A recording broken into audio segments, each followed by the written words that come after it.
Maybe it was time to head back. I didn't get a single contract today. The section head would make fun of me again. I wished I could quit.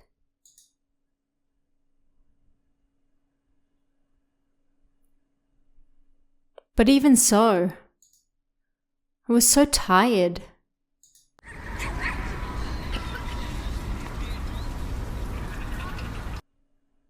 Was there a good place nearby to stop and take a quick break?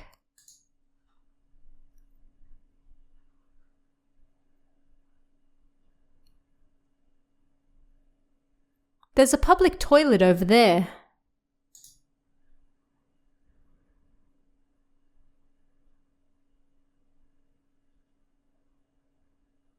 Inside the toilet was deserted.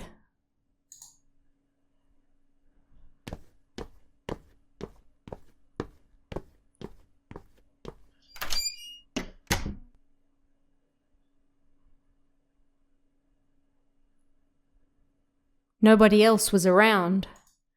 Finally, I could breathe. I took out my phone. I mindlessly browsed. Then, I didn't want to remember it, but a memory that clung on tightly came floating back to me.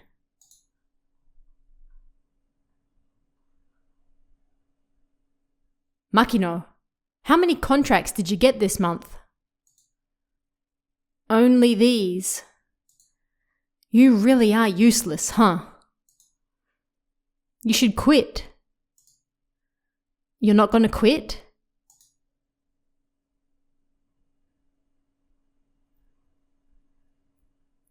I'll kill you.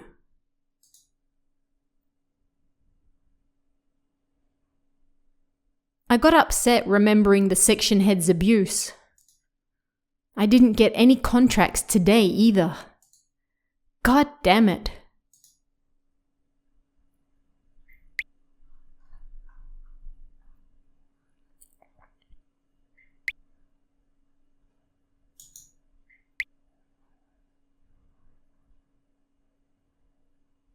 Suddenly, I looked up and saw some numbers written on the door.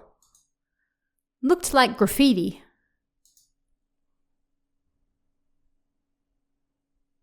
If you call this number, I'll kill you. What the hell? In addition to what looked like a phone number, a menacing message was scrawled beneath it. How stupid. It had to be graffiti. Kill me. Huh. The memories of the section head's abuse flared to life again. Could be interesting. If you're gonna kill me, then go ahead and try. I punched in the 11 numbers written on the door. Then I pressed the dial button.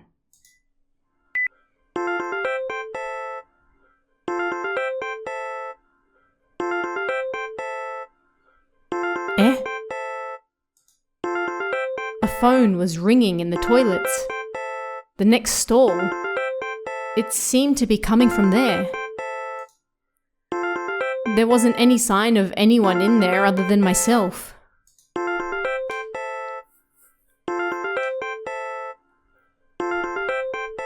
Please be a mistake, I thought as I pressed the cancel button. Silence fell once more.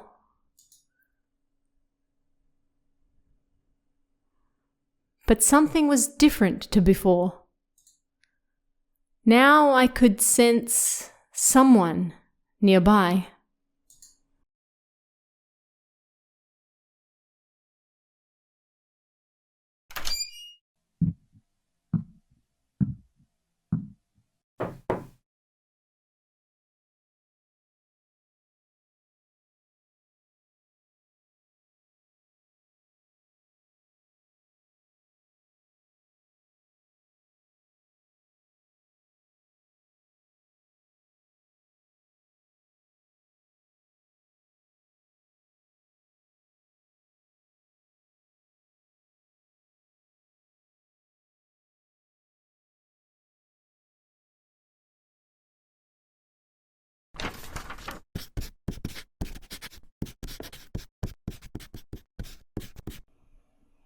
Before I knew it, the needles on the clock pointed to 12 o'clock. So it was already this late, huh? I was restoring a painting alone in a room that stank of thinner and apparently had no idea what time it was. The fatigue I hadn't been paying attention to seemed to hit me all at once. Perhaps it was time for a break.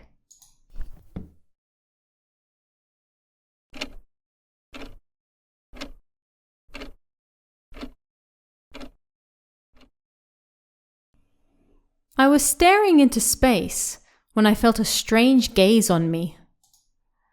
Looking around my workspace, various canvases were lined up. Amongst those, there were some portraits, so it wasn't uncommon to feel someone looking at me like that.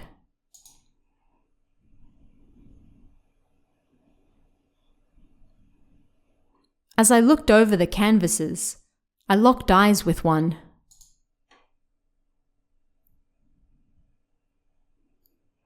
It was a blue, abstract piece. Something about it bothered me.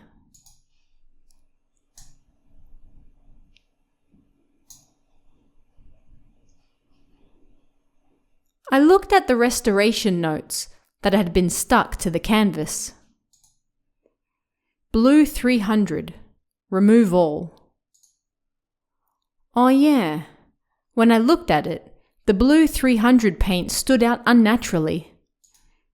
If that was all, it would be a quick job.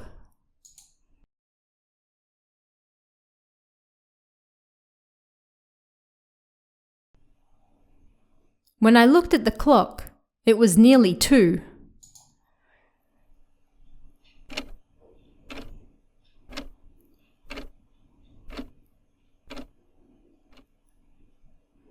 Guess I'd finish up after this one.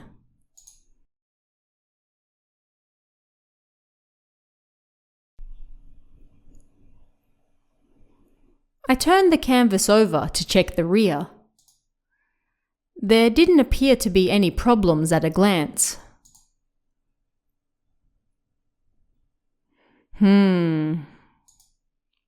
Looking closer, something had been scribbled on the edge. Don't place vertically. Don't place vertically. That was what was written. The canvas had been painted horizontally, so I tried placing it vertically.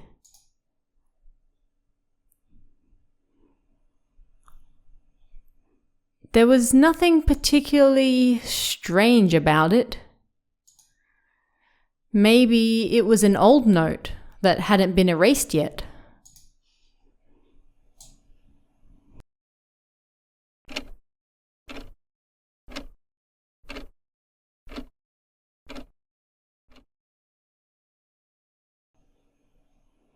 Restoring the picture didn't take very long at all. I put my brush down and looked at it.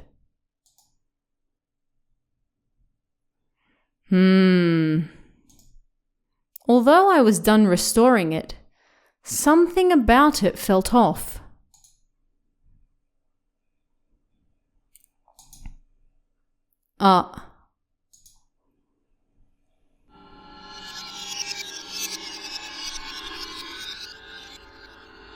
Whoops. I noticed it. In the canvas, something appeared to look at me with pleading eyes.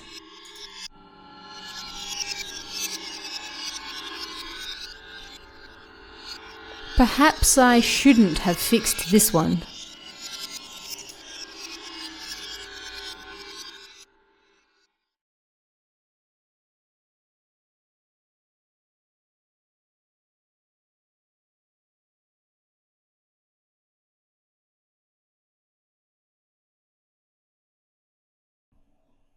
One day, I happened to come home from work earlier than usual.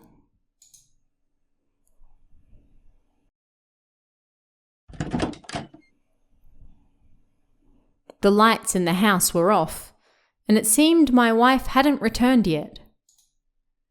Usually I was the one who got home late, and my wife had already showered and eaten, and was waiting for me, so it was a little lonely. At any rate, I decided to take a bath.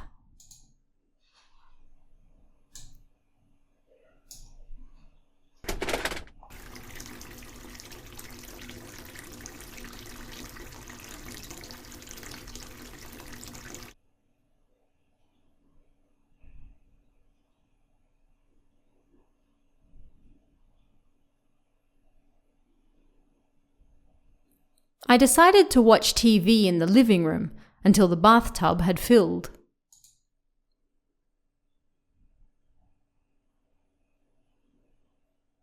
Before long, my phone buzzed. I had a message. I checked. It was from my wife. "I'm at Ueno Station right now, so I'll be home in about an hour. Take a bath before me."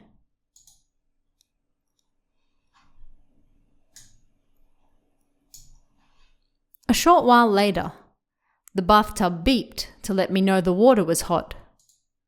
I got in.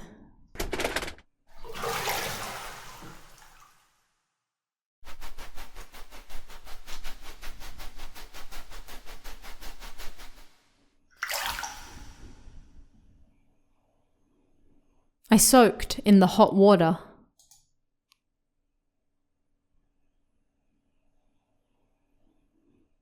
My mind drifted. Suddenly, it felt like the bathroom had grown cold. Maybe I'd left the ventilation fan on.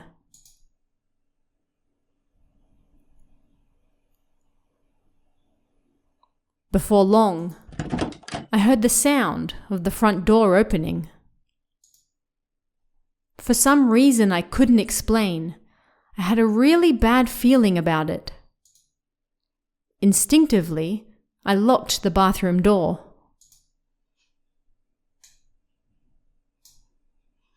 Shortly after the front door had opened, I heard small footsteps running this way.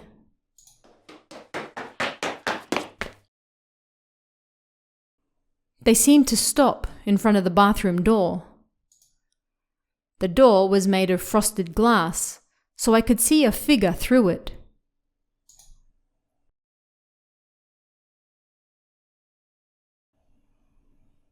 "I'm home. Just got back." That voice was definitely my wife's. It was my wife's voice, but something felt off. Like the thing standing in front of the door wasn't my wife, but something else. Instinctively, I made it so the door couldn't be opened.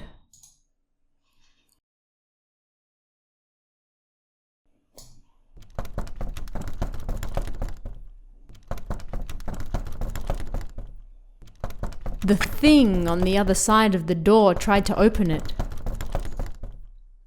"Why is it locked? Open up!"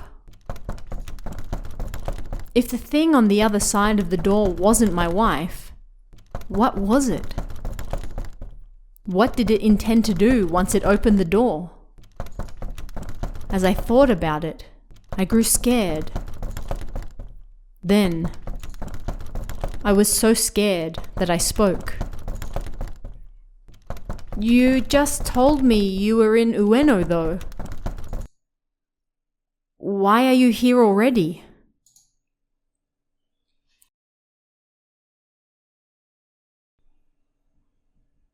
Then, it stopped trying to open the door. And then,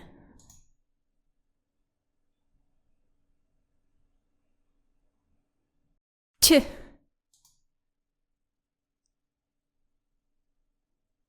it said.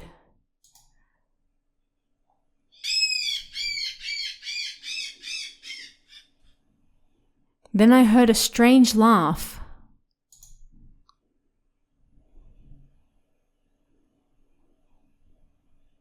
Ever since then, whenever I'm home alone, I make sure not to enter the bathroom.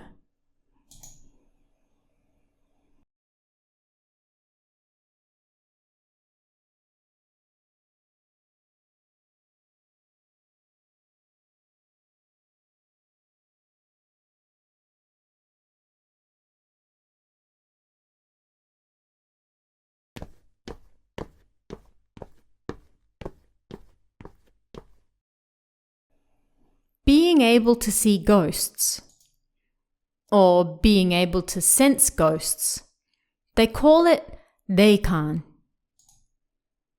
Most people don't possess this sensation, so they doubt that it exists.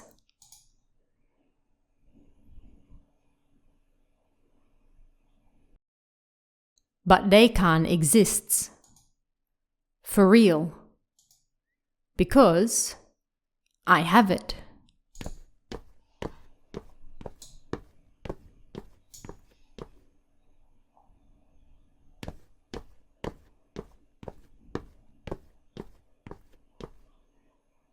I passed through an intersection.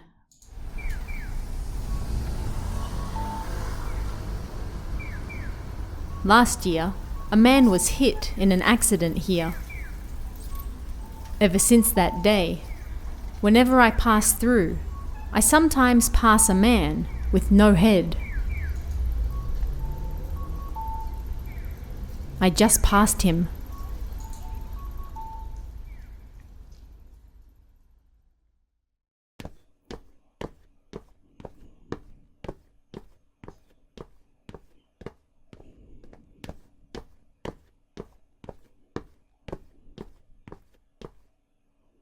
Spirits exist, but they're unable to directly interfere with things. But for some reason, when they cause psychic phenomena, they're able to. The apartment I'm heading to right now, Takamiya Reiko's apartment, has recently been experiencing some psychic phenomena. When she looked into it, she apparently learned that the apartment had a shocking history. She heard about me and my Deikan at university and asked me to come and take a look at it for her. I don't normally bother with such annoying things. But Takamiya Reiko's really cute, so I don't feel too bad about it.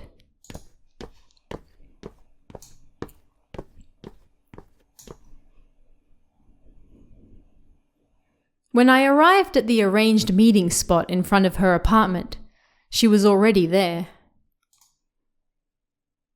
"I'm sorry to call you all this way, Takaki-kun. Thank you for coming." She apologized, looking tired and lifeless. Psychic phenomena were taking place in her apartment, so of course she did. When I asked her about it, she said that before she realized it, items in her apartment had moved of their own free will. We went to her front door. It was an old apartment, so of course it would have seen 1 or 2 incidents over the years. Recently, she'd apparently been too scared to even return home. I figured she'd be afraid, so I told her to stay behind me. She hid behind me, her face worried.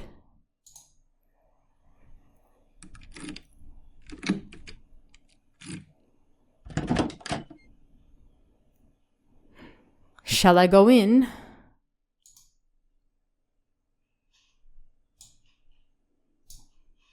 Light filtered into the dim room. Ah. This is no good. The dark figure of a man stood in the corner of the room. At a glance, I felt he was dangerous. I quickly looked away. I turned around and explained to her, "He's definitely dangerous. You should move right away." She looked like she was about to cry.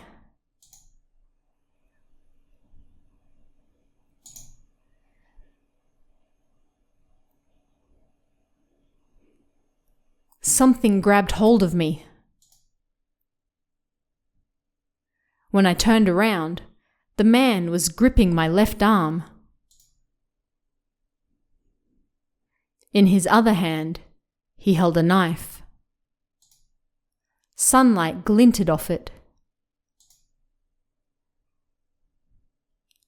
Ah. At that moment, I understood.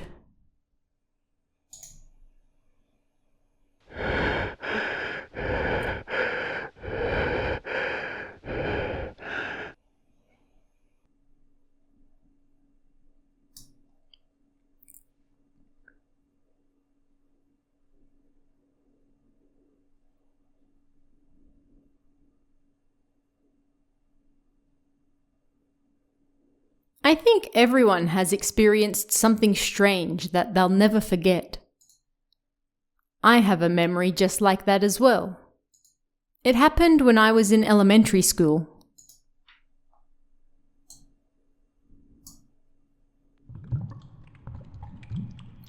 I had my father take me to the aquarium. I loved aquariums at the time, so it was a really happy memory. I walked around looking at everything until it was close time. He took me to an aquarium in the countryside where we lived, a somewhat famous aquarium in the area. It was run privately by a wealthy family. It was famous at the time for having a huge fish tank.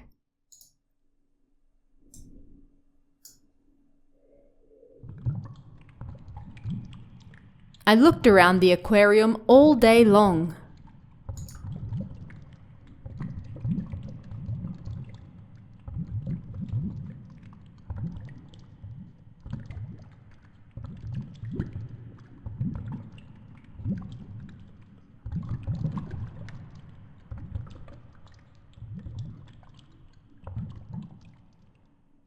As evening approached, my father sat down on a bench, tired.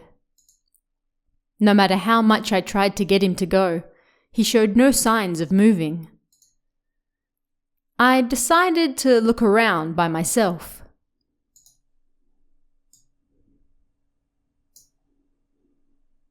The aquarium was about to close, so it was nearly empty.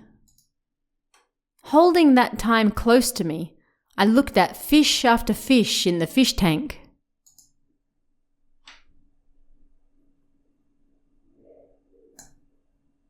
Suddenly, I saw some of the staff talking to the police by the staff entrance. I wondered what had happened.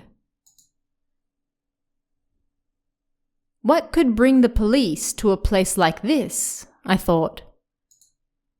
But I was more concerned about the fish, so I didn't pay them any attention and went on. I passed nearby. The two of them were whispering, so I couldn't really hear what they were saying. But I remember the one word I picked up from the officer was disappearance.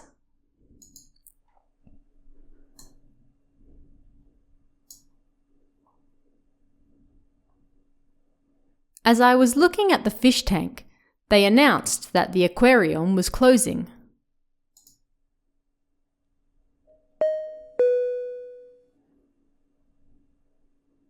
"We are closed for the day. We'll be awaiting your next visit." I felt bad that my fun time had come to an end. There was only a short time left, so I decided to go and look at the biggest fish tank of all for last.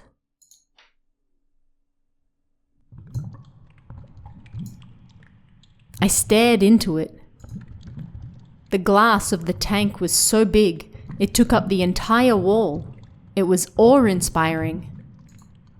I couldn't tell how big the whole thing was. But unfortunately, the water was extremely dirty, perhaps because of careless maintenance, and I couldn't see through to the other end. I could only see the fish that came forward towards me. But then it wiggled away to the other end and out of sight.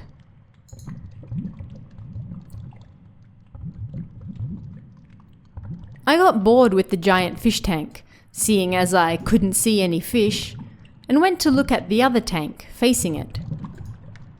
This side was clean, and I could clearly see the fish. A short while later, the announcement for closing time played again.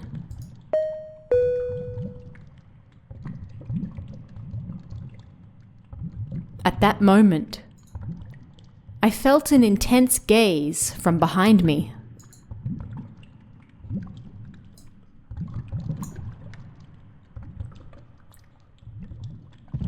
When I turned around, a giant eye was staring at me from the huge fish tank. An eyeball, about the same size as me, was staring at me from the fish tank 10 meters away. The cold, indifferent eye stared at me. The tank was so dirty that I couldn't see anything other than the eye. It was so strange, but I thought that perhaps it was just a whale. I was also curious, so I stepped closer towards it.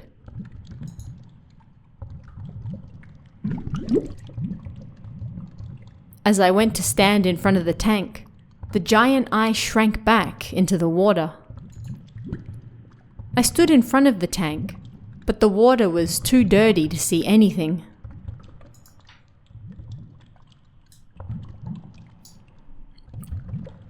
I waited in front of it for a while, but it didn't appear again. I stood in front of it, feeling down. The staff came walking towards the tank, so I tried asking them about what had just happened.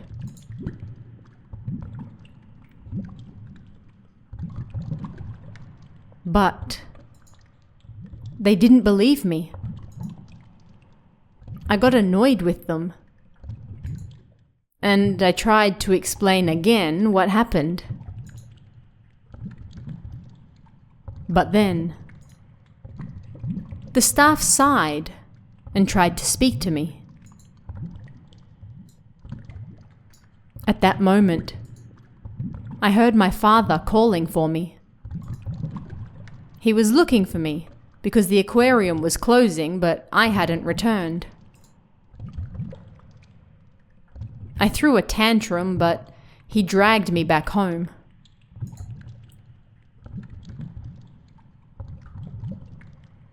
Even now, I still don't know what that giant eye in the fish tank was.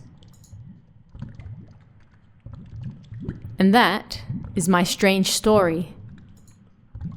The strange experience that I'll never forget.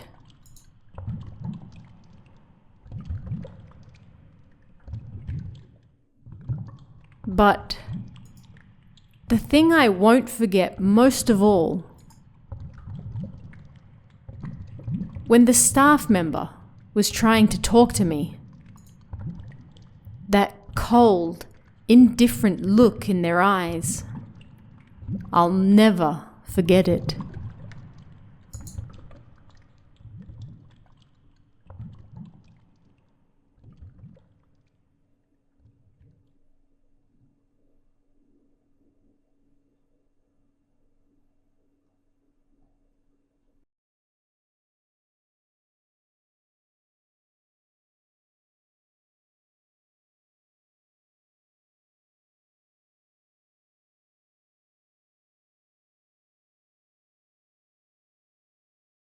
You're not supposed to reply to people who are sleep talking. Have you ever heard that before? If you do, the person who is sleep-talking will never wake up again. Or they say that something else bad might happen. Sleep-talking is taking the words from your subconsciousness as you sleep and unexpectedly releasing them into reality. It blends dreams with reality, and because it's something that shouldn't normally happen, strange things can come out of it.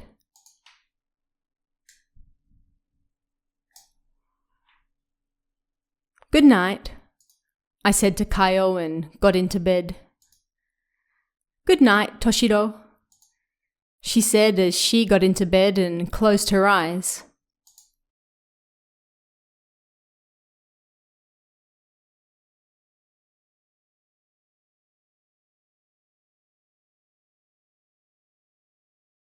Before long, I could hear her talking in her sleep in our quiet room.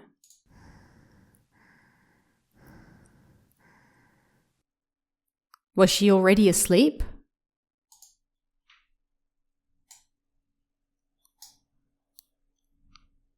I wasn't very good at falling asleep quickly. Without reason, all sorts of thoughts and concerns filled my head when it was bedtime.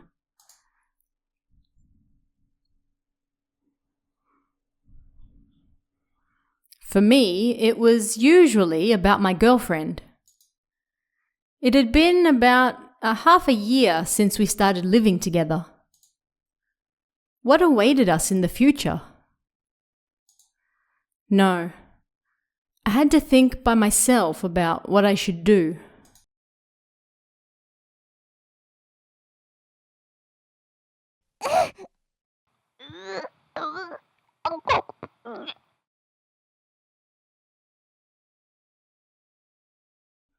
Huh?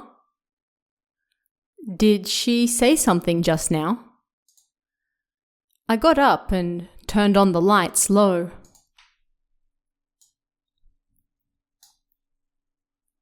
When I looked at my girlfriend, she appeared to be sleeping peacefully. Seemed she was talking in her sleep.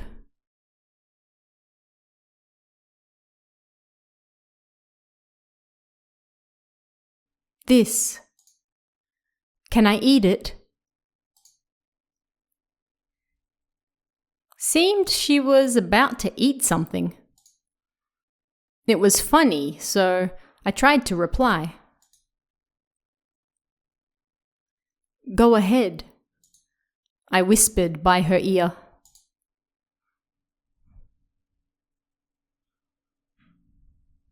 Then she smiled. Seemed my answer got through to her.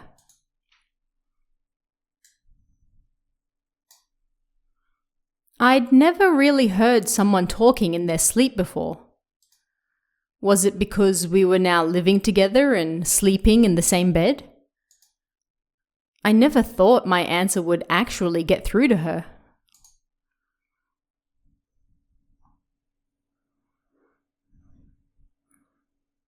I want to... Huh? Looked like she was saying something again. What was it this time?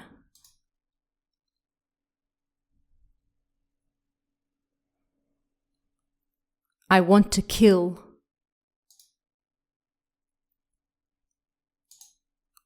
Huh?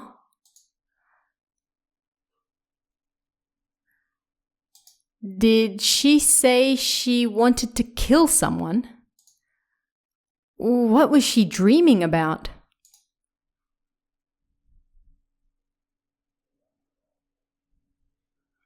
I should have left it alone, but I was curious, so I asked.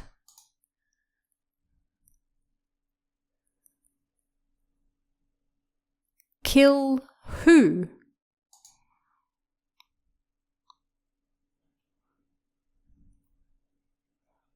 Toshiro.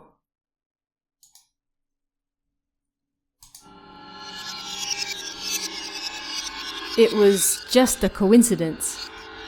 She just happened to say my name while asleep,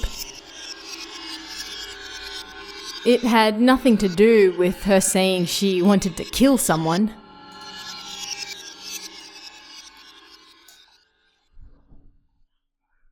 I got up and looked at her face.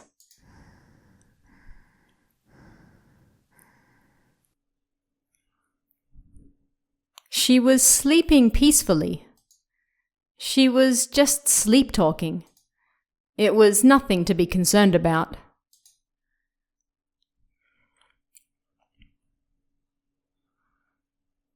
The blanket wasn't covering her as she slept.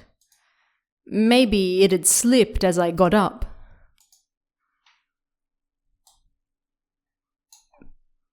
By chance, I could see around her hands.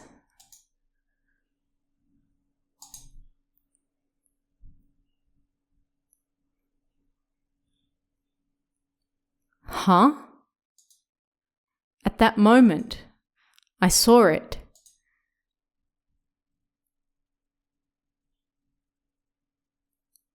In her hand, she was gripping a knife.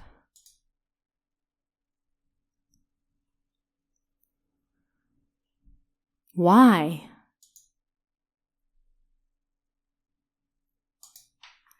She wasn't holding one when we got into bed, and there was no reason for her to have one in the first place.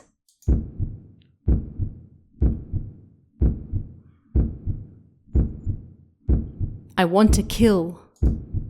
The words she'd said in her sleep swirled around my head. What was going on? It didn't seem real.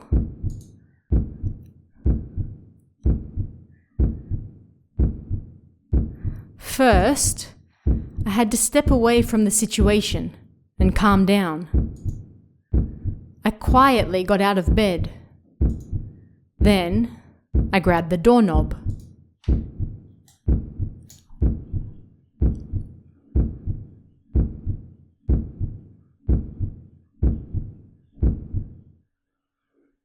Where are you going?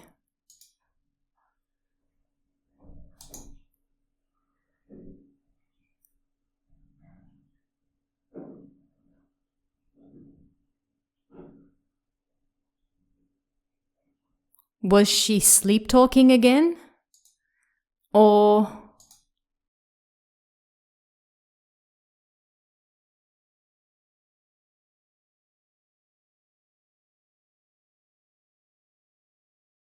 I couldn't return and take my answer back.